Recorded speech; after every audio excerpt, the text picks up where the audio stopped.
Whenever I do a topwater video, I invariably get questions about fishing a hollow body topwater frog. And there's no wonder why. Topwater frogs are amazing. They get huge blow-ups, and there's nothing quite like seeing a big girl come up through the slot to just obliterate that frog. It always gets my heart going.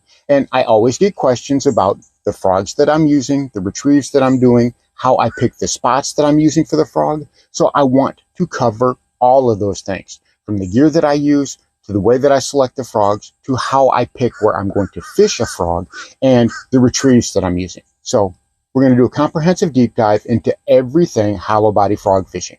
Stick around. I got him. Ooh, he came up and slurped it. He came up and slurped it. No splash at all. My frog just disappeared, and it's a good one. Oh, wow. Get out of that. That's a good fish.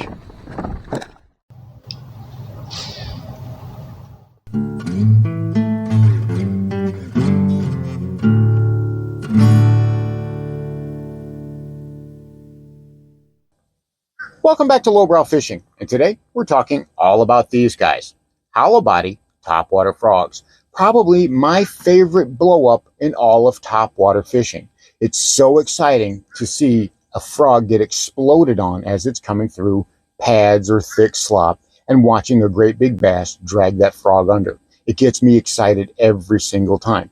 But every time I do a topwater video, I always get questions asking me about how and where and what gear I'm using when it comes to using a frog. So I figured I'd address that and put that all in one comprehensive video. We're going to talk about the gear that I use, how I select the frogs that I use and why, where I'm fishing a frog and why, and the retrieves that work best for me. And hopefully by the end of this video, you'll be able to apply some of this to your fishing, and maybe it'll help you get more bites and catch more fish. But before we get started, if you like bass fishing content that always tries to be inclusive, whether you're fishing from a boat or whether you're fishing from the bank, and always thinking about budget because not everyone's got a lot of money to spend on bass fishing gear, then this is the channel for you. Click that subscribe button down below. And while you're down there, give this video a like. I would certainly appreciate it. And for those of you who've been asking about my little white nitro boat, the Arthritis Express, well, she had a catastrophic failure. The kind of failure that puts your boat on the bottom of the lake very, very quickly. So I've done a video about that. It's over on my Patreon. The link is in the description below, so go check that out. And I want to say thank you to my Patreon supporters. You guys are the reason this channel is growing and why I can continue to expand and do the things that I'm doing. So thank you so much. So let's talk about topwater frogs and the gear that I'm using. Everybody's going to tell you the same thing. When it comes to fishing a frog, you need a broomstick. You need the longest, most heavy, thick rod that you can find on a big, beefy reel. And I have that. I've got a 400 or 4,000 size reel. This is a Abu Garcia Max 4. I've got a 7.6 heavy with a fast action tip. I've got 50-pound braid to a 30-pound, I think this is actually 22-pound monofilament leader. This is normally my flipping setup. This is what I use whenever I'm going out and flipping and pitching, because I need to drag those bass out of the slop, and I need a big, heavy reel in order to do that. I don't want a 7.5 to 1 or an 8.1 to 1 reel because I don't feel like working my wrists to death. This heavy reel allows me to yank those big girls out without torquing my wrist to pieces. It's only got a 6.4 to 1 gear ratio reel, but it works for what I need it to do. It's actually way more efficient for how I like to fish. And everyone will tell you this is exactly the type of setup you need. You've got to have this type of rod if you want to frog fish. And I'm telling you, that's a bunch of bunk. You know, bass fishing, especially old bass anglers, they don't like change. Change is the devil. Different is the devil. They want everything to stay the same and everybody to do the same exact way, preferably how they do it. And I'm telling you, that's not going to get you bites. What's going to get you bites is adaptability and staying on your toes. If you're a bank angler, maybe you don't have room for that 7.5 or 7.6 rod. I know when I'm fishing out of the little plastic boat, which I've had to the past couple of times because of what happened to my nitro, I've got to have smaller rods. A 7.6 heavy is not going to fit. And that's where I use this guy. It's a 7.2 medium heavy, and this works just fine in place of that monster broomstick. So if you're fishing out of a smaller boat, if you're fishing from the bank, then something like this can work equally well. A 7-foot medium heavy, if that's what you have room for. I like this, the 7.3, because it can make just a little bit longer casts, and I like being able to make those longer casts in clear water. So this has got 30-pound braid on it, and I'm working it to a 20-pound monofilament leader. Works fantastic.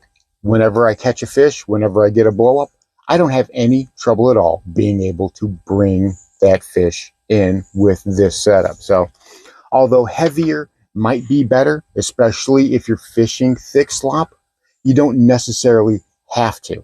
You just have to put a little bit more finesse to it. You can't just yank that girl out of there and try to horse it to the boat. You do have to have a little bit more finesse, but you can do it, and you can do it quite easily. So what types of frogs do I like to use? Well, obviously there are two types that work best for me.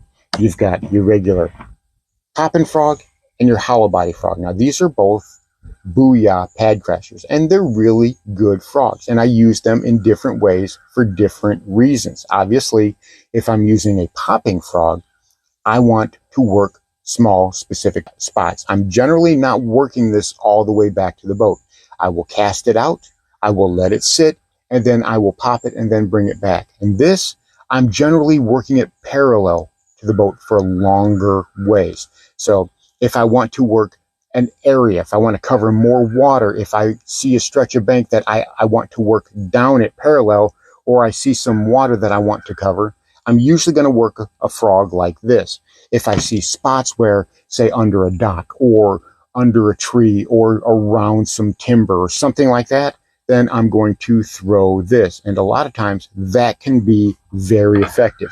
But you got to know, everybody who watches this channel, you already know what my absolute favorite frog is.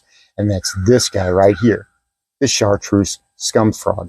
Now, why is it my favorite frog? Well, because the bass like it. I don't need a better reason than that. The bass destroy this.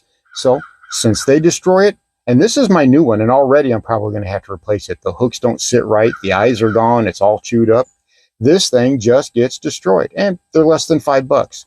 But the best part is they are super, super soft. Whenever I look for a frog, that's probably one of the first things that I'm going to look for is how soft it is. Because for me, that's very important for that frog body to get out of the way and the bass to get hooked up. And you know what? The last time I went out, I threw that frog around and I knew I was going to get a bite. And before long, this happened. Them clouds is getting close. Cool beans. It's going to be cloudy here in a minute.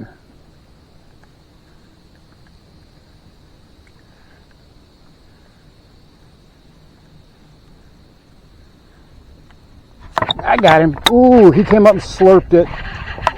He came up and slurped it. No splash at all. My frog just disappeared, and it's a good one. Oh, wow. Get out of that. That's a good fish. Come here, you.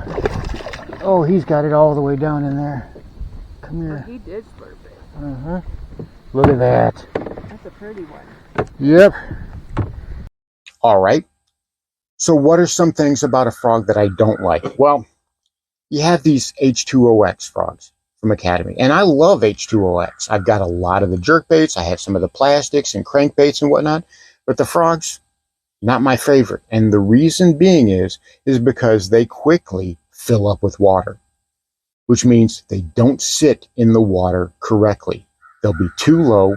They don't work properly. The action's really messed up. So I don't want a frog where if I have to cast it out there, every single time I bring it back to the boat, I got to squirt the water out of it. I would just rather not have to do that. And those scum frogs, they don't fill up with water. That's what I really like about them. I can fish them for a long time, and I don't even think about them filling up with water because they don't.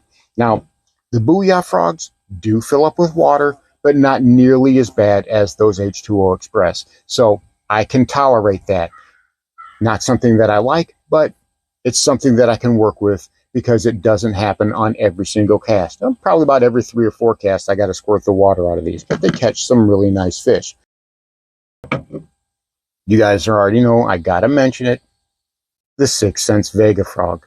In every single time I get comments about, well, were you holding your tongue right? Was Mercury in the right position in the skies? Some silly things. It doesn't work. Okay, before you type your comment, yes, I did that. Before you think about typing another comment, trust me, I did that. These things suck. Okay, I've talked to other pro anglers and they tell me they hate these. I talked to, well, if you're familiar with Yak Pack or Fishing with Norm or any of those guys, then you probably know Trey. And even he told me that he doesn't like these frogs when I asked him about them. So, and I even had a pro angler who I can't mention because he's actually sponsored by 6th Sense, who despises them. They're terrible frogs. A lot of people use these instead, which is a Spro. Now, again, this is a good frog. It doesn't fill up with water. It gets really nice blow-ups. It does get nice blow-ups, and this walks really well. And we're going to get to that in just a minute. It's a bit stiff for me, so I really don't use it that often, but it's much better than this thing for sure. So if you want a longer type of poppin' frog, one that's walks a little bit better in the water, I would suggest going with the Spro. You're going to have much better success. Next up, let's look at some reasons why I'm fishing frogs in the areas that I do. How do I select the spots that I'm using? Well, if we've got bluebird skies, I'm looking for shade lines. I'm looking for pockets of shade, but not just long things of shade hanging out over the bank. I'm looking for maybe an extended piece of shade, like a branch hanging out over, or maybe up under a dock. I'm going to be looking for some current in those areas for the bass to come out into, feed, and then dart back under the cover. So those are the types of places that I'm looking for. I'm identifying those specific targets. I find a place that's got some good shade along the bank or some good cover, some good structure, and I look further inside of that to find the spot within the spot. Maybe there's an indentation there. Maybe there is a little bit longer branch that comes out. Maybe there's something that goes down in the water that offers some protection. So I'm looking for those little nuanced places because those are going to be your high percentage zones. And whenever I'm fishing those areas, well, that's when I vary the retrieves that I'm doing. If I see a nice long stretch of water that I want to work, well, I'm using one of these. This is generally what I'm going to use. A smooth nosed frog, right? That's got that realistic appearance. It looks much more like a frog. And the way that I fish them is, well, a lot of guys walk them, a lot of guys bob them. I'm telling you, slow down. One of the biggest frustrations I get from anglers is they miss bites or they don't get bites at all because you're fishing that frog like a spook. I see guys do it all the time. They cast it out there and they're twitch, twitch, twitch, twitch, twitch, twitch, twitch, twitch, twitch as they're trying to crank it in. Don't do that. Don't do that. Or if you are going to do that, only do it for a few seconds at a time and then kill that frog. Work it for a few seconds at a time and then kill it and let it sit there. And not just for 1 or 2 seconds, but give it 4, 5, 6 second pauses. And you'd be surprised. Invariably on that pause, you will get struck. That's what happens to me all the time. I work my frogs in spurts. I don't herky-jerky all the way back to the boat. I've tried doing that. I've tried working them fast like I'm trying to work a spook. I just don't get bites. I turn right around and I work it slow the way that I normally work it. Now, that doesn't mean that I'm not putting energy into it. That doesn't mean that I'm being subtle. A lot of times I make a lot of racket, but then I let it sit. And that's when I get blown up. That's when I get my biggest blow-ups. So think about that. Work it fast for a second and then leave it sit. Give it a couple pops. Let it skitter across the top of the surface. You've seen me talk about that before. Pretty easy, right? It's Not that hard. I just make sure that I'm random, and I just make sure that I put a lot of pauses in there.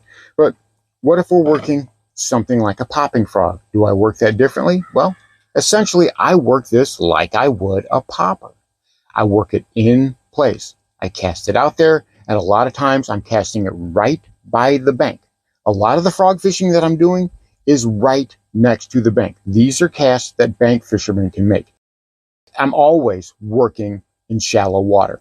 So every time that I'm frog fishing, I'm working in 10 feet or less of water, usually in just 2 or 3 feet of water, if not less. So whenever I'm working something like this popping frog, I'll pop it a couple times, give it a good pop, a couple of softer pops, and again, I leave it sit.